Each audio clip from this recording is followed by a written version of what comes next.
Hello student. आज का जो हमारा टॉपिक होने वाला है वो है बेटा प्रकाश का परावर्तन। मतलब प्रकाश का परावर्तन कैसे कहते हैं और इसके नियम क्या हैं उसको हम पढ़ने वाले हैं बेटा बिल्कुल विस्तार से। तो बने रहिए मात्र 2 मिनट के लिए।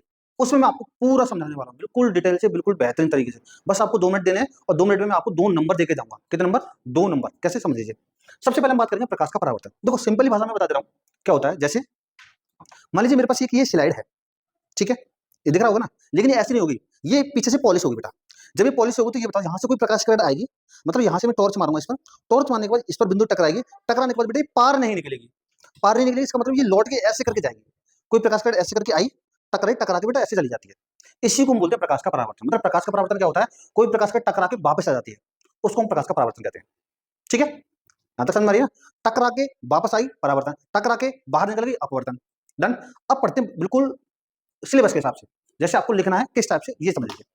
देखो प्रकाश का परावर्तन, इसमें क्या होता है कि देखो बेटा ये एक मेरा चिकना पृष्ठ है, पॉलिशदार कह सकते हैं, पॉलिशदार एक पृष्ठ है। यहां से कोई प्रकाश किरण आई, यहां पर टकराई, टकराने के बाद बेटा ये वापस ऊपर चली जाती है, ऐसे करके ऊपर चली जाती है। इसी पूरे प्रोसेस को, इस पूरी घटना को हम प्रकाश का परावर्तन कहते हैं। पूरी घटना को हम क्या बोलते हैं? प्रकाश का परावर्तन। अब परिभाषा क्या होगी? जब कोई प्रकाश किरण किसी चिकने पृष्ठ पर टकराती है और टकराने के बाद उसी मार्ग में वापस लौट जाती है, इसे हम बोलते हैं प्रकाश का परावर्तन। दोबारा समझिए, जब कोई प्रकाश किरण किसी चिकने या पॉलिशदार पृष्ठ पर टकराती है और टकराने के बाद उसी मार्ग में वापस लौट जाती है, उसे हम बोलते हैं प्रकाश का परावर्तन।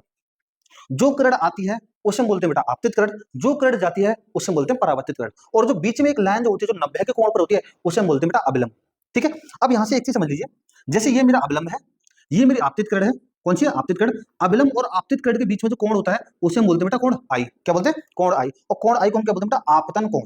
कोण आई को हम क्या बोलते हैं? आपतन कोण। अच्छा, ये अभिलंब और परावर्तित किरण के बीच में जो कोण बनता है उसे हम क्या बोलते हैं बेटा? आर। और आर को हम क्या बोलते हैं? परावर्तन कोण। क्या बोलते हैं? परावर्तन कोण। और ध्यान रखना, परावर्तन में आई और आर मतलब ये दोनों जो कोण होते हैं बेटा आपस में क्या होते हैं? बराबर, और हमेशा बराबर होंगे। हमेशा क्या होंगे? बराबर।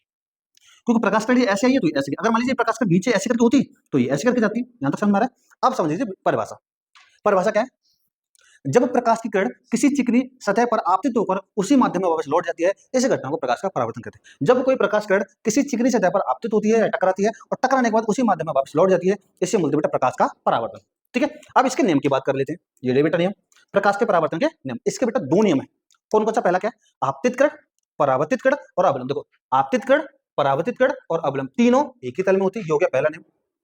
दोबारा समझो, आपतित किरण, परावर्तित किरण और अवलंब तीनों एक ही तल में होते हैं। पहला नियम कंप्लीट। दूसरा नियम क्या था? ये बेटा कोण आई था, ये कोण आर था, दोनों आपस में कैसे होते हैं? बराबर होते हैं। मतलब कह सकता हूं मैं आपतन कोण आई के बराबर होता क्या? परावर्तन कोण आर। मतलब कोण आई और कोण आर आपस में कैसे होते हैं? बराबर होते हैं। ये कौन सा नियम है?